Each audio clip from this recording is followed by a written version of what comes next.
Welcome to the Genealogy Gems podcast. It's a show filled with family history research strategies and techniques, news and entertainment, and inspiration. And I'm your host, Louise Cooke.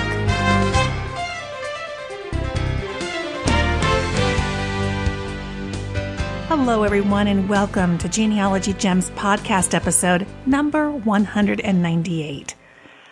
What fun it's been to put together this episode. I hope that you'll consider each segment a holiday treat that I've wrapped just for you. Just like what you might find under a Christmas tree this season. Some of today's show is practical stuff you can use right away. Some of it is what you might call inspiration gifts. And I've added a couple of just for fun sparkles too. And since we're all family history lovers here, consider all of these gifts wrapped in the same theme that we all love, heritage and history. 3 of my favorite little gifts in this episode actually come from you today, from a listener and 2 conference attendees. They each have inspiring success stories that they're going to share.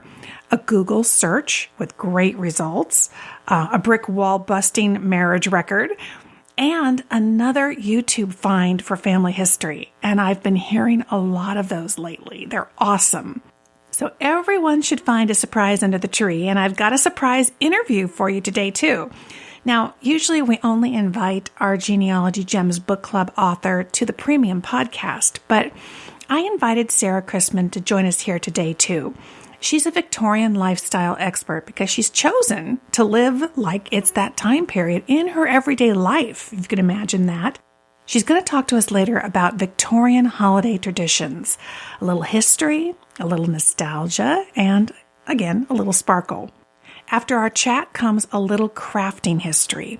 You'll hear why the Victorians get credit for inventing scrapbooking, how it was different than today's hobby, and why I think Victorian scrapbooks actually have a lot in common with the way we use social media today. I always love receiving tech-related gifts, the cutting-edge kind that I can't wait to try out, and your DNA Guide Diahan Southard joins us later in this episode to talk about MyHeritage's new DNA test and what she likes so far about what they're doing. Now, before we tear into all of this, I bring you first a couple of stocking stuffers. For those of you with German and Scottish roots, I've got some news about a big German conference and a freshly overhauled Scottish website. If you've got German roots, you're going to want to mark your calendars for the first ever German-American Genealogy Partnership Conference. It's being held in Minneapolis, Minnesota from July 28th to the 30th of 2017. And they're going to have an all-star lineup of speakers from around the world, including US, Germany, and Australia. They'll offer 70 presentations over 3 full days on the theme Connections, International, Cultural, Personal. Topics are going to include the major German-speaking regions, and there'll even be social networking opportunities each day for those who have common interest in specific regions. The conference hotel rooms are already taking bookings, and registration for the conference itself opens up in January of 2017. So for the full scoop, go to www.ggsmn.org and click 2017 GAGP Conference. And one of the speakers at the conference is going to be Jim Beidler, who has been a guest here on the podcast before. You can get 15% off his newest book. It's called Trace Your German Roots Online. It's fabulous. And you can do that when you use the link in our show notes for this episode, 198, and our coupon code, Genealogy Gems 15.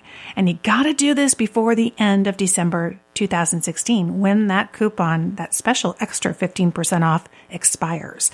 So that's 15% off even any sale prices that you find on that book or any book over at Shop Family Tree. So head to our show notes for episode 198. You can get there by going to our website, genealogygems.com. Hover over podcast, click Genealogy Gems, and then click this episode number, 198. And again, the code is Genealogy Gems 15. That's good through the end of 2016. And as I do with everything else that I mention in this episode, I'm going to put links in those show notes for all the things we talk about, so you can refer to them later. And I reported a few months ago that Scotland's People website was transitioning out of Find My Past stewardship. The new stewards were mum for a while as they got things kind of up and running on a new Scotland's People website. Now the site is revamped and relaunched with several new features and new free content. The new site features a mobile-friendly web design, which is really nice when you're looking at it on your smartphone or your tablet. And they have an enhanced search function, which lets you locate and view records more easily. You now have both a quick search option for searching index records by name and an advanced search for specific types of records. So what about that free content? Well, their site names indexes to statutory records of births, deaths, and marriages, registers of corrected entries, transcriptions of the 1881 census, coats of arms up to 1916. And the site also says, and I quote, "An exciting change is the addition of more than 150,000 baptism entries from Scottish Presbyterian churches other than the old parish registers of the Church of Scotland. More of these records will be added in the near future, including marriages and burials.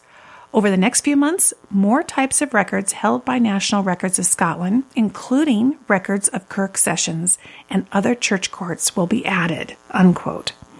So the site is scotlandspeople.gov.uk. It's free to explore, and there are handy how-to guides for using that website. Those always come in handy because they're specific to the site. And it'll help you with using Scottish records such as statutory records, church registers, and census returns. So again, I'll have links to that in the show notes for you. All right, well, let's jump right into those success stories, and we will do that over at the mailbox.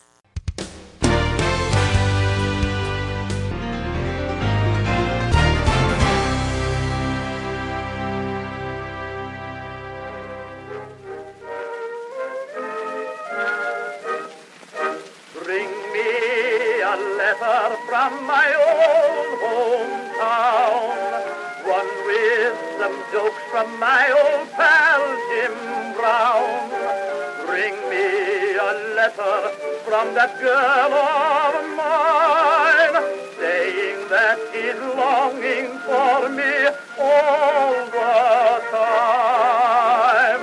Bring me a letter from my proud old dad, who knows that we are winning, and I bet he's glad. But more than any other, a line from my old mother. Bring me a letter from my hometown.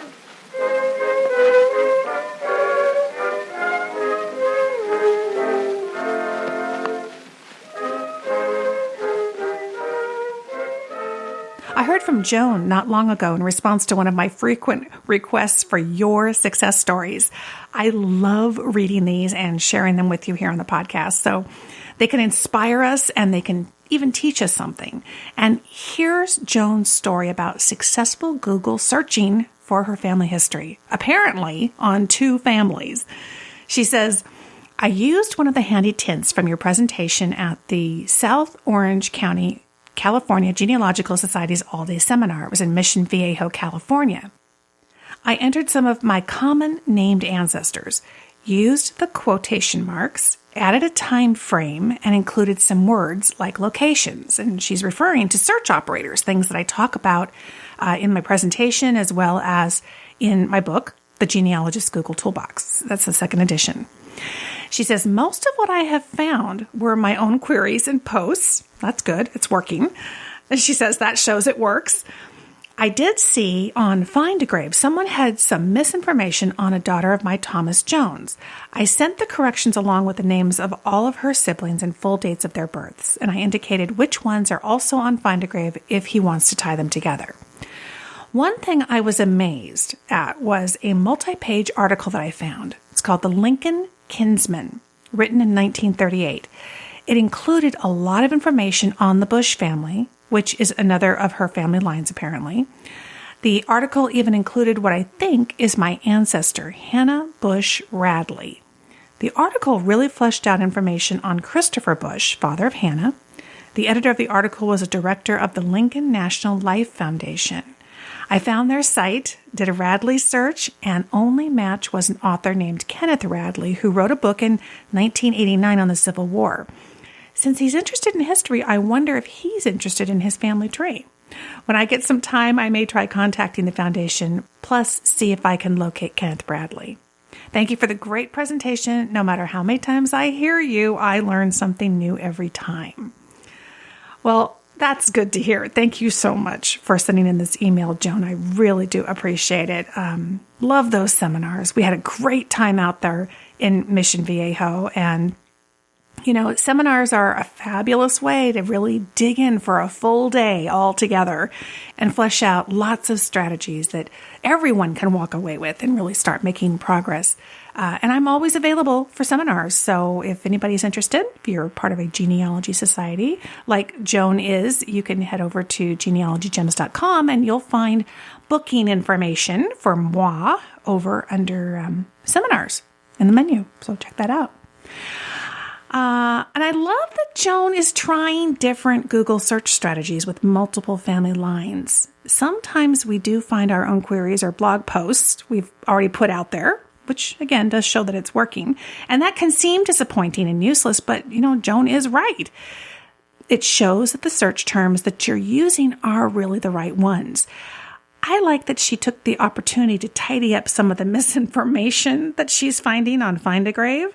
Volunteers who work on that site do some amazing work, getting gravestones imaged and transcribed and connecting relatives as best they can figure out from whatever information that they have on hand. But sometimes it does take more than one of us to configure an entire ancestral family the right way. So good for you, Joan, for getting out there and, helping to make it as correct as possible. I also love that she found an article on her family and she took what she learned to the next level. She went looking for the author of the article, found a possible family connection who's also a history lover. So she's got her next step planned out to find him. So that's really cool. One suggestion for her now is that she listened to a 2-episode series. It's in my free step-by-step genealogy podcast series. It's called Family History, Genealogy Made Easy. Episode 14 and 15 are on how to contact long-lost relatives. I interviewed a relative of my own whose inspiring success and fabulous tips on cold calling and connecting can get even the shyest or most reluctant person to reach out and to help us out. So that might come in handy as she's reaching out to people that she doesn't know yet. So that's Family History, Genealogy Made Easy, and those are episodes 14 and 15. And if you're listening to this podcast through the Genealogy Gems app, which you can get in your app store, whether you're on Windows phones or iOS or Android, your bonus content for this episode is a handy cheat sheet. It's a PDF that summarizes 14 updated tips from that series on cold contacting distant relatives. It's got brand new suggestions that aren't included in those original episodes too, including several ways to find potential relatives' names during the research process. So be sure, and if you're not already using our Genealogy Gems app, there's lots of goodies tucked in there that are exclusive to the app. And it's available, like I say, for all the different kinds of phones and tablets that you've got. So it's also a really super easy way to listen and stream the show and to listen offline, so that you can download which episodes you want to listen to. And then if you're offline or you don't want to do it over data and you don't have a Wi-Fi connection available, you can still listen to the episodes. So it's very handy in that respect. And here's another email that I loved. It came, no kidding, the day after I published Genealogy Gems podcast episode 197 last month. I remember it because I had worked until 11:45 that night before publishing the episode, and then the newsletter we did that week, and then I collapsed into bed. The next morning I woke up, and this was my first email that I read. So it turns out that Vonda listened to the episode right away, took a tip to heart, followed it, and even published her find on her blog all within 24 hours. Wow. I thought I was a workaholic. Then she emailed me to report. I'm going to read this to you. It's from Vonda. She wrote, I just listened to the first segment of your new podcast episode. So she's talking about 197.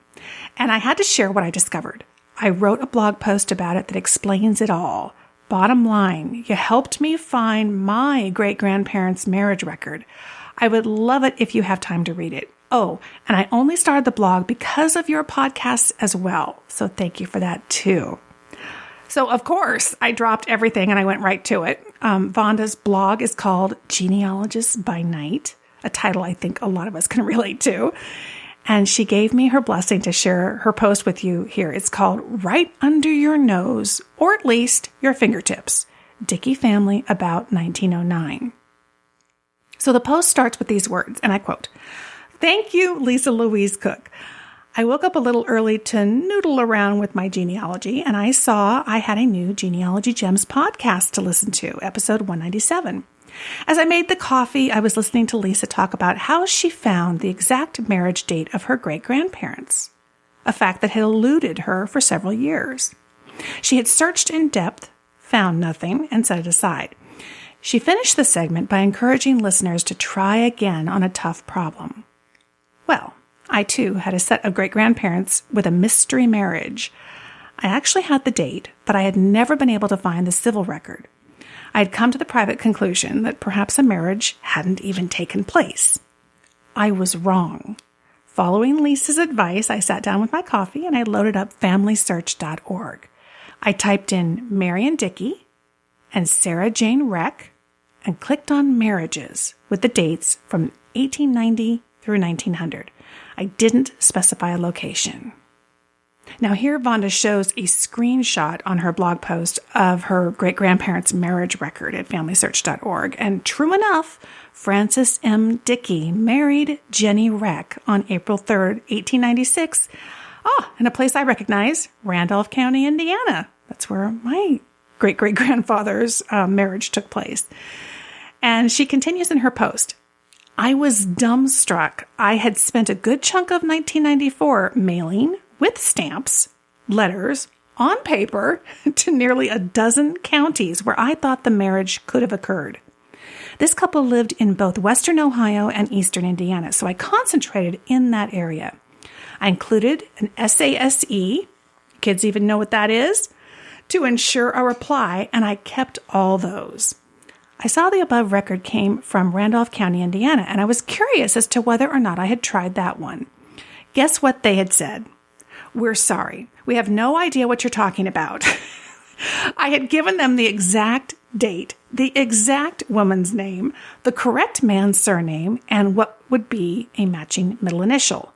Seriously? So 22 years after receiving word that my great-grandparents were not in the index in Randolph County, Indiana, I present to you their marriage record. I found this record in less than 1 minute, drinking coffee before 7 a.m. on a workday. How sweet is that? Thanks again to Lisa Louise Cooke for her great podcast and encouragements. You are so welcome, Vonda, but this is all you're doing, I think. And at the end of the post, she adds this little P.S. She says, I love this record because my dad told me that Marion, his grandfather, was named after the Revolutionary War figure Francis Marion, the Swamp Fox. I have seen no records that show his first name being Francis until today. I'm doing the happy dance. Now, go looking for something you had given up on. Hey, that is great advice to everyone. And I share Vonda's sentiments there. What a great story. And I love her encouragement to have us all go try one of our brick walls again. And by the way, I think it's quite a coincidence that the great-grandfather that I talked about in the opening of that episode was born in the same county where she found her elusive marriage record. I love it. And some of my other favorite stories from you come when I am at conferences and seminars. And people come up to me all the time to tell me what they've discovered. When I can, I record some of these to share with you because they are so cool. Here's one from just a few weeks ago. I recorded it at the Texas State Genealogical Society Conference. Oh, wonderful. Tell us your name. Gay Carter. Gay, you said you had a YouTube success story. I'd love to hear it. I do. Well, naturally, I was listening to your iPod. I was catching up, and you talked about, was it Sunny who doubted the YouTube thing? Yes. And, and I'm listening going, oh, yeah. That's what she said. So I thought, okay, I'm going to try this. I was born and grew up in Freeport, Texas. Mm-hmm. And so I put in Freeport, Texas history as YouTube. In YouTube, okay. and then you search in YouTube, right?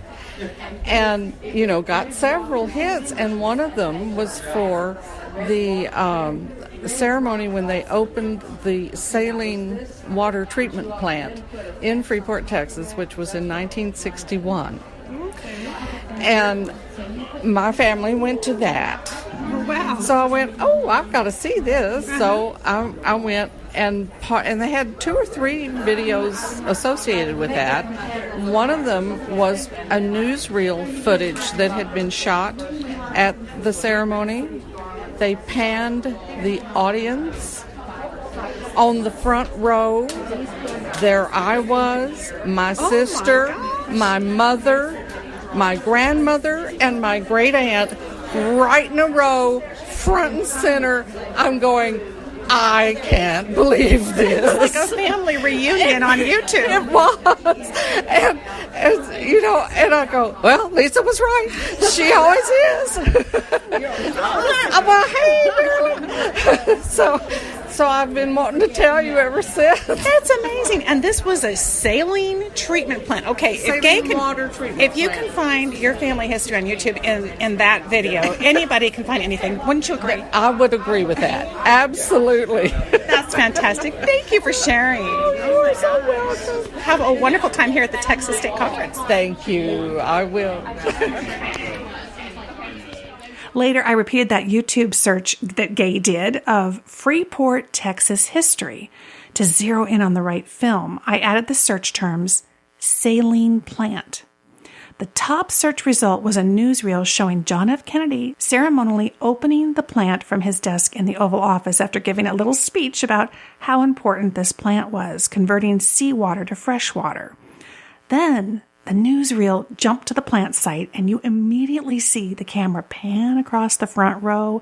There's a young lady right there with an entire row of women seated next to her, and I'm guessing I'm looking at Gay and her family in 1961.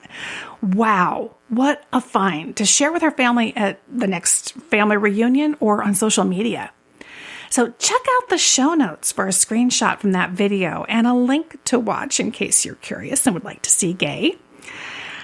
Gay mentioned a story I told at the conference about how Gems editor Sonny Morton was a little skeptical at first about the whole idea of finding your family history on YouTube. And I'll link to that story in the show notes too. Her find was so amazing. Her father-in-law now has an enlarged still shot from this video that she found, framed and hanging in his home, of the grandfather that he never got to meet until he met him on YouTube.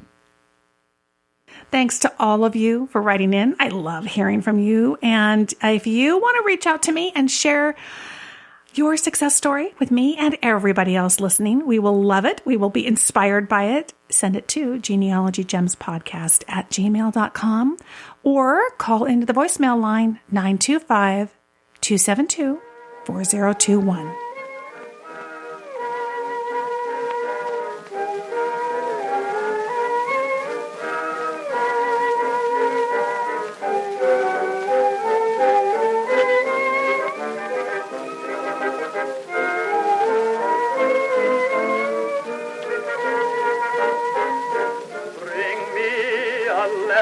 From my proud old dad, who knows that we are winning, and I'll bet he's glad. But more than any other, a line from my old mother. Bring me a letter from my hometown.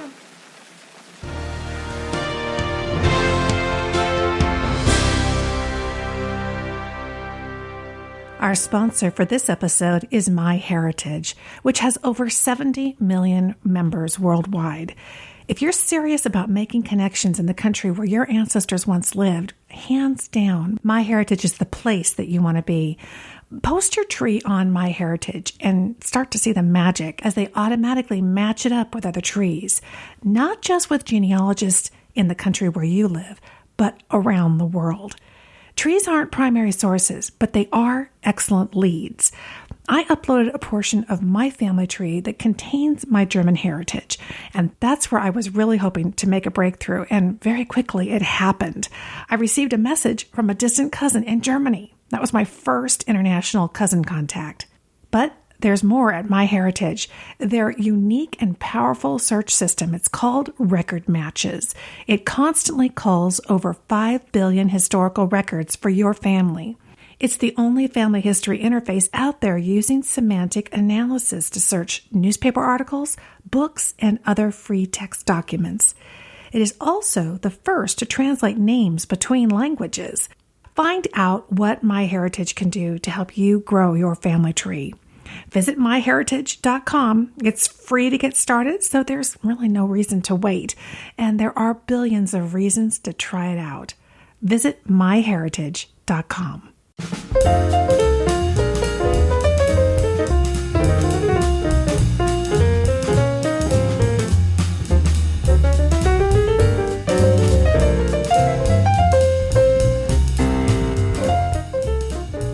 Christmas fast approaching and our Genealogy Gems book club featured book being This Victorian Life, this just seemed like the perfect opportunity to invite the book's author, Sarah Christman, to the podcast to explore the Victorian Christmas with us. But first, let's get in the Victorian Christmas mood with a little music.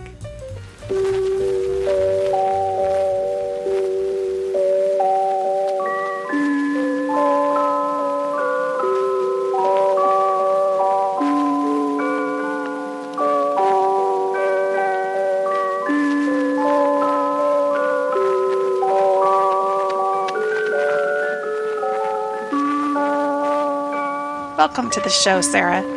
Thank you, Lisa. It's a pleasure to be on the show with you. Now, I know in a separate segment here on the podcast, in another episode, we'll be digging into your book, The Victorian Life, which is one of several books that you've written, I know, on your personal experience of living a Victorian lifestyle in the 21st century. But today, I wanted to head back to Victorian times with you, to the world of the Victorian Christmas that perhaps our ancestors enjoyed. So as we stroll into the Victorian living room, now we're going to see the tree. So tell us about the Victorian Christmas tree. Well, it's a fun tradition because it's one that was introduced by Victoria's consort, Prince Albert. It had been a German tradition for a very long time, and Prince Albert was from one of the German principalities, and he brought it to England, and it became very iconic for this holiday that we all know and love. And it originally comes from old pagan times. There's really nothing about a tree particularly that correlates with the birth of Christ. But it is a winter tradition that goes back very far in Germany, and he brought it to England. So it really did kind of start with the Victorian era. And I imagine back then, we see pictures of them lighting candles on the tree to light the tree, which of course makes us all cringe. We worry about fire. How do you light, or do you light, your Victorian Christmas tree? Well, we haven't been able to find the little candle holders for it yet, but at some point we will. And honestly, to be perfectly honest and give you full disclosure, our first few years in our house, we couldn't afford a Christmas tree because we're not rich people. Right. And the whole way we're trying to set up our home, it takes a lot of resources.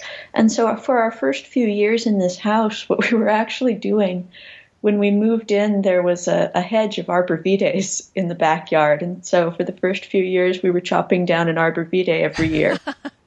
But, I would still make popcorn strings to go on it to make it as pretty as I could. And we would hang our family Christmas ornaments on it, because even though we didn't have the money to really do everything as much as our ideal would have liked, we still wanted to keep the traditions and to keep everything that was important to us. And we felt, okay, sure, it's an Arbor Vitae, but it's the spirit of the holiday that really matters. And a lot of that comes up, honestly, in Victorian Christmas stories about it might not be the ideal, but it's the spirit of the holiday that matters, and that's what we really have to uphold.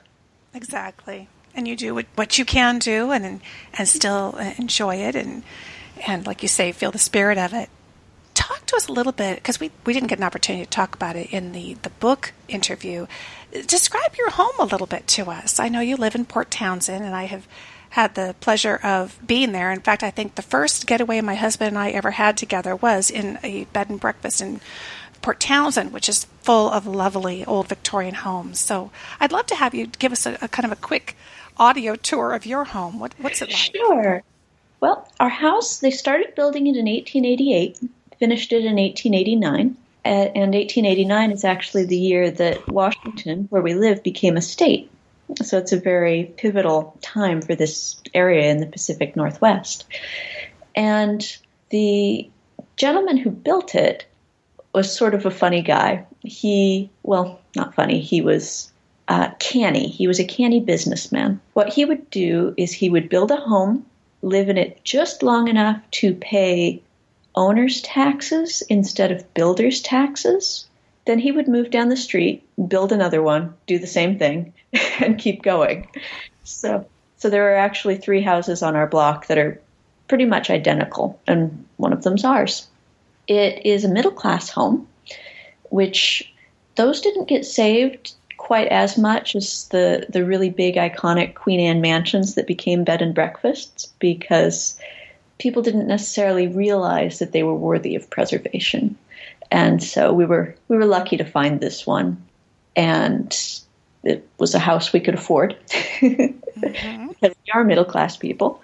And in the parlor, there is a little bit of plasterwork around the bay window, which the bedroom, which is right above the parlor, is in many ways a copy of the parlor, but because it's a more private area, it doesn't have that fancy plasterwork, because the parlor was a place where people who visited would see. And so that's where the investment was made in a little bit fancier things that would be on display. And in our parlor, we have a rug from Gabriel's family. It's an antique rug.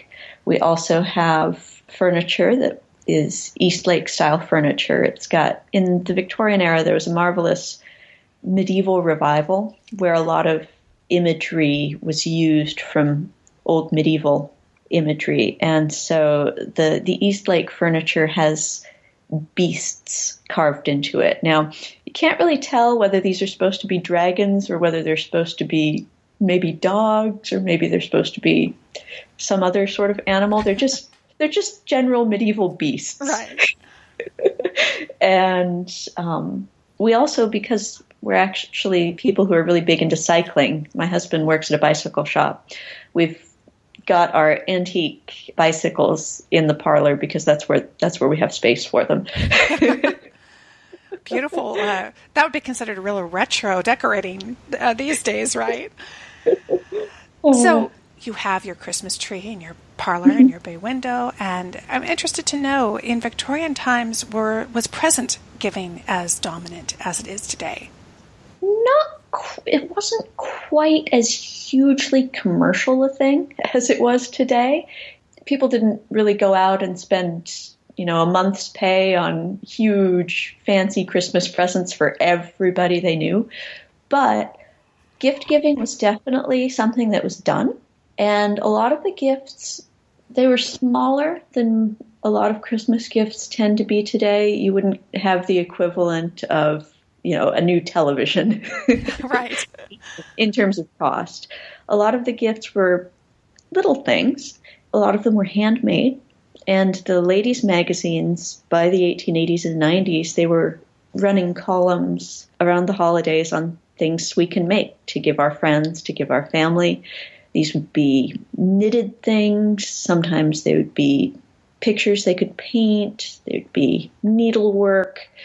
And they would also often be things made out of items that people could collect from the natural world, like pine cones, and we'll get into that a little later. And there were especially a lot of gifts for children. And one source I came across at one point was saying that this started originally it actually was just gift giving for children, but then the tradition of giving them to older people and to mother and father came when one visitor to Germany had seen this tradition that everyone in the family was giving gifts, which hadn't actually been as common. It just happened to be a tradition in this one family.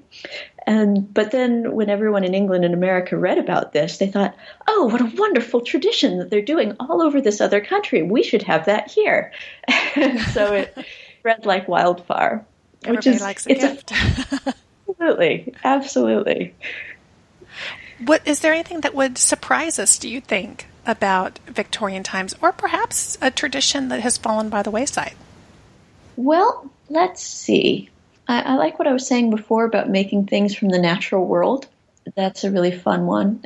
And actually, I didn't realize I would be until I tried making this myself for the first time, but I'm actually a big fan of fruitcake.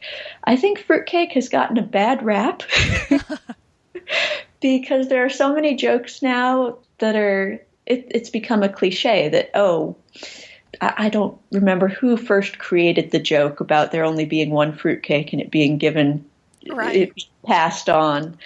But when I tried making a fruitcake for the first time from a 19th century recipe, I had to stop myself from giving myself a stomach ache because I just wanted to keep eating it.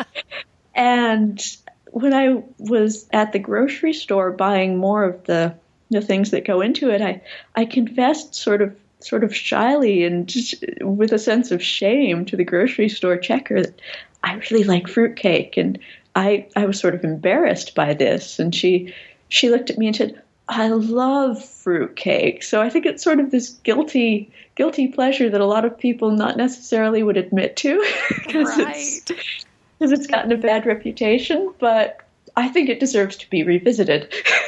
Well, and I imagine that over the decades and centuries that as it got kind of commercialized and processed, that it doesn't taste the same as one made from a true Victorian recipe. I know recipes do kind of take on a life of their own. So actually in the show notes for this episode, we're going to have some recipes that Sarah has shared with us. And one of the other things I love in addition to cooking is I love crafts and I love beautiful things, as I know the Victorians did as well. And on your blog, you shared an article. It was called A Pine Cone Christmas, and it was written by Mary E. Child for Good Housekeeping back in December 6th of 1890. And I thought that it was a wonderful old Victorian Christmas story, but also offered some examples, like you said, of some of the projects and some of kind of going back to nature. So I'd love to finish up this segment by having you share with us first if you have any particular crafts that you have enjoyed creating over time, and then maybe read us the final passage from that Pine Cone Christmas story. Sure. So our first Christmas when we were here, and we didn't have hardly any money, but I wanted to give Gabriel a nice Christmas. What I did was I found copies of 19th century books that I could download the files of them off of Google Books, the advanced book search. You can search for books by year. And so I was able to print out copies of these old books. I couldn't afford the antique copies, but I could print out these copies of these old books, and then I bound them myself by hand. I folded all the pages and I sewed all the books. The little groups of pages are called signatures in a book. So I sewed all the signatures together, and then I bound them with leather that we happened to have little scraps of leather around. And so I was able to give him all these 19th century books. And I was also able to download some magazines like the old Good Housekeepings.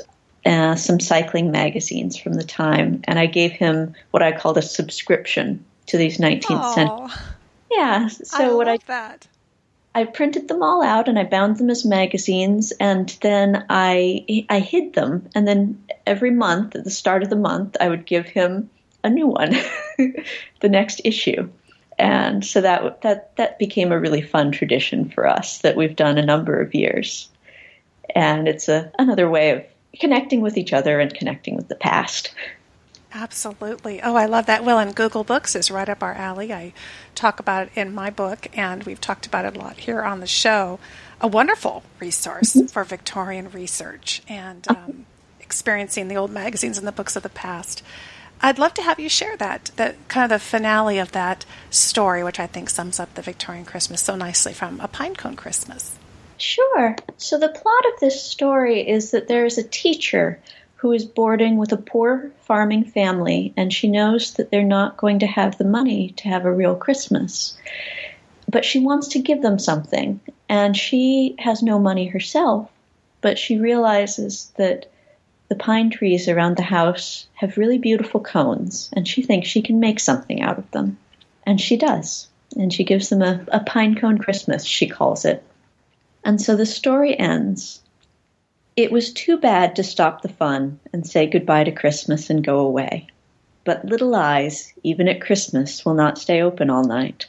And finally wraps were donned, and the teams driven up from the barn. And, full of the pinecone Christmas, the guests said good night, each declaring that there must be another such time next year. By and by they were all snugly tucked away under the big buffalo robes, and one after another the teams and cutters pulled out of the yard with their laughing loads, every one giving a final cheer for the Stevensons' pinecone Christmas. When it was all over and the family were taking a last look for the night at the presents, the farmer said, almost sharply to Teacher, "See here, where'd all these things come from? You didn't go off and buy 'em, did ye?" Miss Stain laughed. "I said it would be a pinecone Christmas, and it was from first to last," she insisted. Then she told them how she had made fancy-shaped bonbon boxes, which she had sold to the confectioner at Ennis for a good price, and that 3 of the large boxes, which no one seemed to have missed, she had disposed of at a fancy store in that town. The money had purchased the tapers and candy, besides the gifts, and had repaid her for the original outlay in oil, ribbon, etc. But she said nothing about the sash, only, "I am so glad you are pleased." "But you haven't had a single thing," Benny suddenly cried with contrition. "That's so, but here's a kiss, and I'll never miss in geography again so long as I live," cried loving little Bess. They did not know that Miss Stain, having learned that it is more blessed to give than to receive, had reaped the richest harvest of pleasure from the pinecone Christmas. Sarah, thank you so much for reading that and for sharing your Victorian Christmas with us. It's been a great pleasure. Merry Christmas to everyone.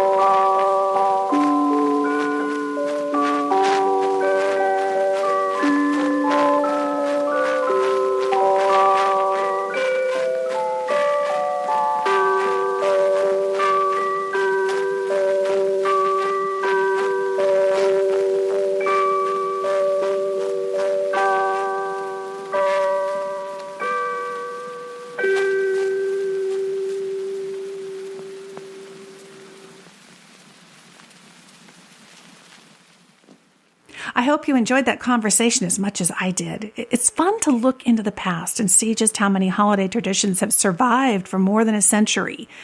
And just a reminder to those of you who are Genealogy Gems premium members, or who are thinking about giving themselves the gift of premium membership for Christmas, Sarah joins us again in this month's Genealogy Gems premium podcast episode that's going to be released in just 2 weeks.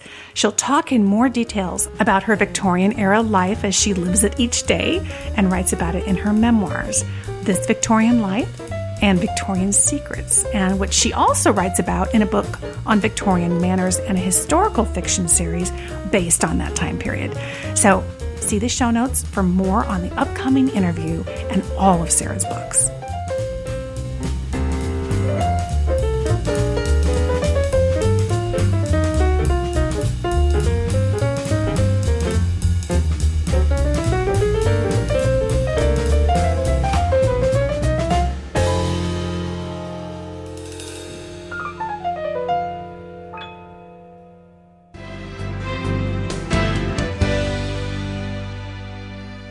After that conversation, this next gem seems so fitting. It's about a popular pastime from the Victorian era in which people expressed their interests and creativity and sometimes their personal histories too. It's called scrapbooking. Now, I'm not talking about the modern version of scrapbooking that's part diary, part storage for little keepsake papers, part photo album, and sometimes works of art with fancy embellishments and paper crafting. The Victorian era actually coined the phrase scrapbooking because they pasted actual paper scraps into books. And these could be greeting cards, postcards, calling or visiting cards, invitations, awards won at school or in a Sunday school. They also cut out whatever little items caught their eye from magazines or newspapers, advertisements or poems, or sayings or sketches of the latest fashion, hairstyles, famous people, or exotic places.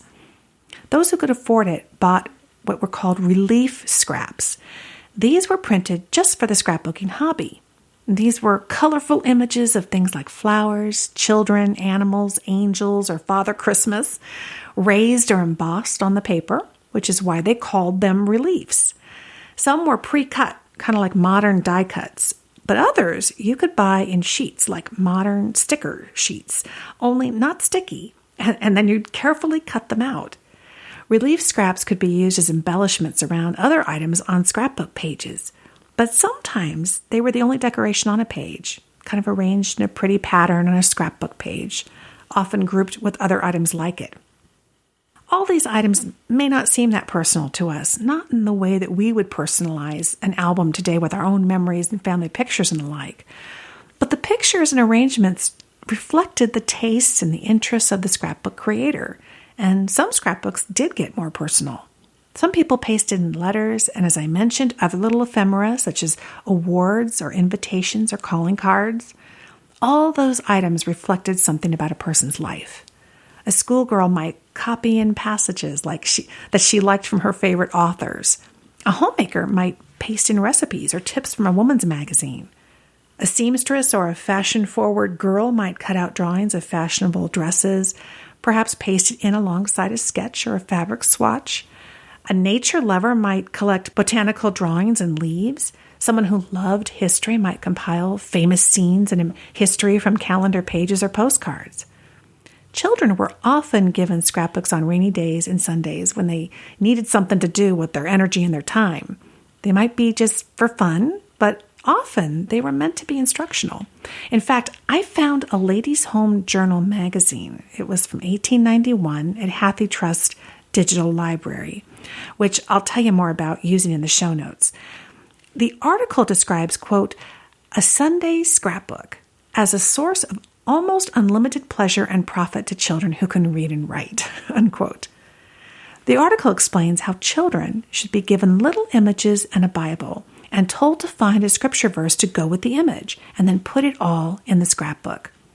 According to the article, this employment cultivates the imagination, the hand gains skill, great facility is obtained in finding scripture references, while the verses are unconsciously committed to memory. I was looking at absolutely gorgeous Victorian-era scrapbook pages that are digitized online at the Library of Birmingham in the UK. At this site, and I'll share the link with you in the show notes, you'll see an elaborate leather cover with tooled designs and scrolling writing. There are pages with pasted-in images of animals, some cut out and some in rectangular cards, and a pre-printed fill-in-the-blank invitation for a Mrs. M. Tompkinson to attend a fancy dress ball at the town hall in honor of the Queen's Jubilee birthday on May 24th, 1887. There are pages of cut out colorful flowers and children and parties and young ladies, and an entire page of cut out sketches of women's hairstyles and fashions. And what do you know? There's even a newspaper or magazine advertisement for relief scraps. The ad promises, quote, 20 selected sheets, upwards of 200 images for just 6 pennies. And it says, and I quote, scraps for scrapbooks, scraps to delight baby, scraps for screens, scraps to amuse the youngster, scraps for decorations, scraps for winter evenings, unquote. The company was Mason Roberts on Fleet Street in London, and it offered its 1888 illustrated catalog and calendar for just a penny. Times change, of course, and things have changed ever since the recent scrapbooking craze in the 1990s that had many of us buying archival albums for the first time. Today, many people create digital scrapbooks instead, or they use Facebook, Instagram, and Snapchat to capture and compile and share photos and written memories. It's very similar. The memes we post, the video snippets that we share, how different are these really than the sayings or images of Victorian-era scrapbooker? I mean, sure, they're a different media, but they communicate some of the same things. Our interests, fads, fashions, whatever catches our eye and makes us want to preserve and share it. So take a minute and check out some absolutely stunning Victorian scrapbooking pages. On Pinterest at Lisa Louise Cooke's Genealogy Gems. You'll find it at pinterest.com/Lisa Louise Cooke. And I'm also on Instagram. I've actually just gotten really big into Instagram lately. And not only do I really enjoy posting to it, but I really enjoy following other genealogists as well. And go to the show notes to find the BBC historian Ruth Goodman demonstrating how to make your own Victorian-style scrapbook. And finally, Genealogy Gems premium members who are looking for ideas to inspire homemade holiday heritage gifts should log in at genealogygems.com and watch the premium video. It's called Inspiring Ways to Captivate the Non-Genealogist in Your Life. I've got loads of ideas for you in that video class. And I'll have a link in the show notes for a little short teaser of that class. So if you're not a Gems premium member, you can go check it out.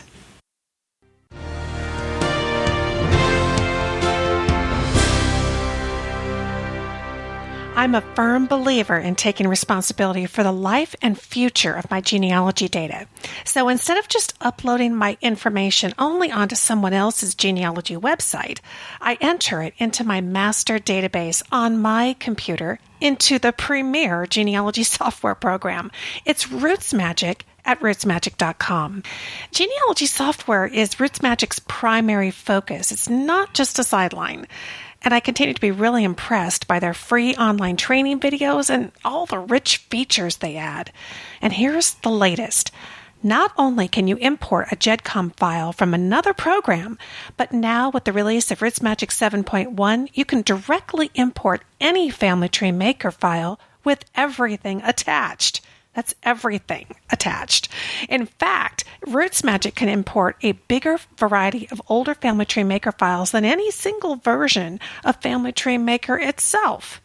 It's just one more way that Roots Magic has been reaching out to the genealogy community and helping them care for their most precious data, their family tree.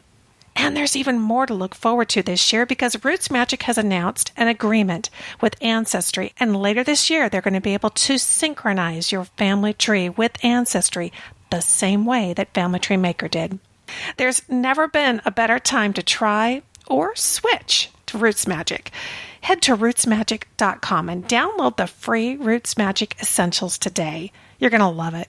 That's rootsmagic.com. You know, now that I've moved to Texas and what they lovingly call Tornado Alley, I'm more aware than ever that if anything ever happened to my genealogy files, I would be devastated. And boy, have my files expanded since I started this research at the ripe old age of 8 years old. As genealogists, we don't just have paper files anymore, but we also have digital files like our genealogy database and precious old photos that we've spent hours scanning. No matter where we upload our family tree or anything else relating to our family history on the web, the responsibility for the total safety and security of our files lies with us. That's why I'm so proud to announce that Backblaze is now the official backup of Lisa Louise Cooke and Genealogy Gems. For the past few years, I've been researching and I've been test driving backup services, and hands down, Backblaze is my choice. It's certainly the easiest service to use, and I love their free app that allows me to access all my files on my smartphone and my tablet. Plus, it backs up everything, including my video files. Yikes, I didn't realize before looking at Backblaze that other services skip over backing up videos. So don't wait another day to ensure that all your files are safe and secure. Back them up like I do with Backblaze. Head to backblaze.com/Lisa and scroll down. You'll see my smiling face there and a great offer. Just $50 for a year's peace of mind and the best cloud backup around. Go to backblaze.com/Lisa.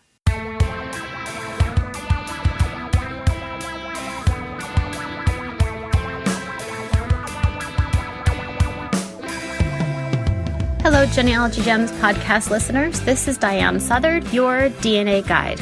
I don't think there's much dispute that the four major online resources for genealogy include Ancestry.com, FamilySearch.org, Find My Past, and MyHeritage. Of those four, only Ancestry.com has attempted any real integration of DNA test results into traditional genealogy. That is, until recently. On May 19, 2016, MyHeritage announced that they would add a DNA matching service to their offering.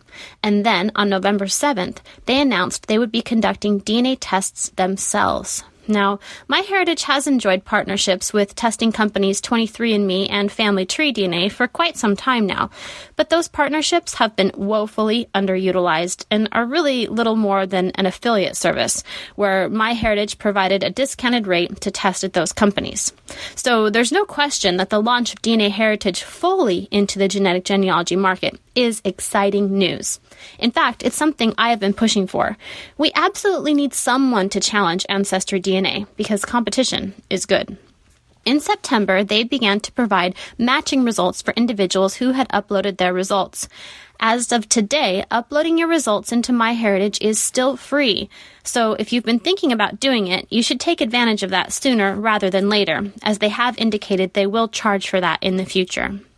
As expected, the matches at MyHeritage are only as good as the depth of the database, and it's early in the game, so their database is small. But even now, we can get an idea of what to expect from MyHeritage as they take their first steps into genetic genealogy. One of the most exciting elements of their November 7th announcement is their development of a founder population project, where they've handpicked individuals to represent their reference population for calculating ethnicities. They plan to launch with 25 population groups, but will likely increase to 100 in a fairly short amount of time. This is a far more advanced ethnicity report than is currently offered anywhere else.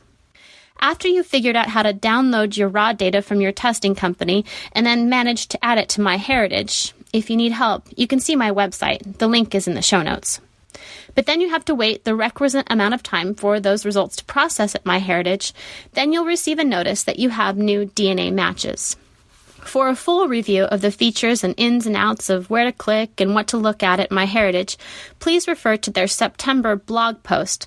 That link is also in the show notes. As for my favorite features, I like how they list all the possible relationships that make sense between you and your match, taking into account multiple factors like your age, gender, and your genetics, instead of a simple generic range like second to fourth cousins. The accompanying chart that visually shows you all possible relationships is also very helpful. You can access it by clicking on the little question mark next to the relationship suggestions.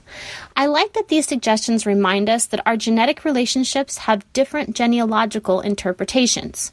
So, a second cousin once removed, a first cousin twice removed, and a second cousin all fall within a similar genetic range, and it really is impossible to determine your exact relationship based on the genetics alone. I also like that they're providing all three genetic descriptors of your relationship: total amount of shared DNA, how many segments are shared, and the size of the longest piece of shared DNA. While this is more of an intermediate to advanced piece of your results, it can be important as your relationship analysis becomes more involved. One unique claim made by MyHeritage in their press release about their matching feature addresses a main concern that genetic genealogists have: the lack of pedigree information provided by their matches. MyHeritage claims that 95% of their DNA samples have pedigrees attached. That is remarkable. However, from my own quick calculation of my matches, the number with pedigrees is more like 60%. They also indicated that they will soon be doing a bit of pedigree analysis for you by providing a list of shared surnames and locations between you and your match based on the pedigrees you have both submitted. This will certainly be a welcome addition. According to the November 9th Q&A, which you can also find a link to in the show notes, they haven't decided yet if the ethnicity features will be available to those who only transfer their results, and they hint at many more features they have in the works that may only be offered to those who actually purchase their test. In short, the MyHeritage site is currently functioning much like the top 3 genetic genealogy sites, and, like the free tool GEDmatch, offers a meeting place for those who've been tested at one company and want to meet individuals who've tested at another, with the added bonus of a promise of new features on the horizon. All in all, it's an exciting time to be a genetic genealogist. Thanks for joining me on this journey. I'm Diahan Southard, your DNA Guide.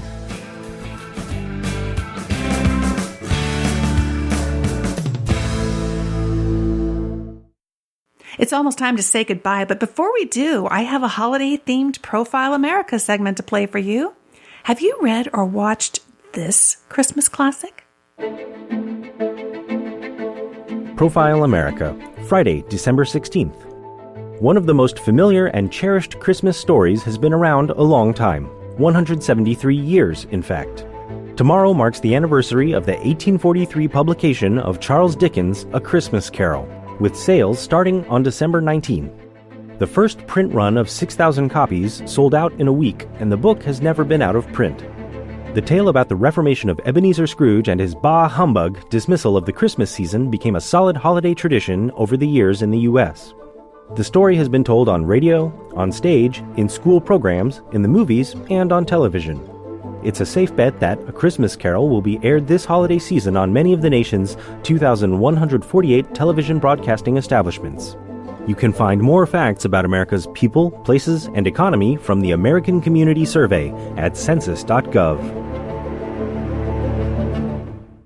As you gear up for the holiday season, I hope that you'll have a little time to reflect and enjoy your own favorite holiday traditions from whatever era, the Victorians or the 1940s, or the one you just started a couple of years ago. Why do you have these traditions? What meaning do they have for you? Have you talked about what they mean to you with the people around you, such as a spouse or children or grandchildren? Don't just pass the tradition forward. Pass on the meanings or memories that go with them, and that will help ensure that they live on into the future. As I close, I send out a holiday thank you to the Genealogy Gems podcast production team. Editor Sunny Morton works with me on the editorial lineup and content for this show. We've already got some fun things planned for 2017, including our special 200th episode in February, which also celebrates our 10th anniversary. And additional content for today's show comes from your DNA guide, Diahan Southard. Vienna Thomas, my wonderful oldest daughter, is the show's audio editor, and I'm your host and producer, Lisa Louise Cooke. Learn more about us at our companion website, genealogygems.com. Thanks for listening, friend, and happy holidays. I'll talk to you soon.